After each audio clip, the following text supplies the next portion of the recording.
बारामती तहसील कार्यालयातील कर्मचारी दिव्यांगांना अपमानास्पद वागणूक देत असल्याचा आरोप जागृती दिव्यांग विश्वस्त संस्थेने उपविभागीय अधिकारी यांना निवेदन देऊन केला आहे। त्यांनी दिलेल्या निवेदनात म्हटले आहे की संस्थेचे सदस्य संजय गांधी निराधार योजनेअंतर्गत प्रकरणे दाखल करत असतात।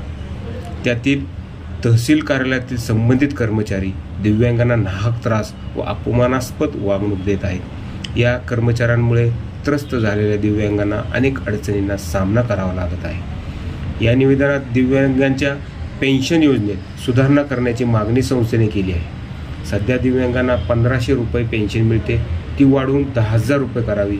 संजय गांधी निराधार योजनेअंतर्गत दिव्यांगांच्या प्रकरणांमध्ये मुलांची अट शिथिल करण्यात यावी।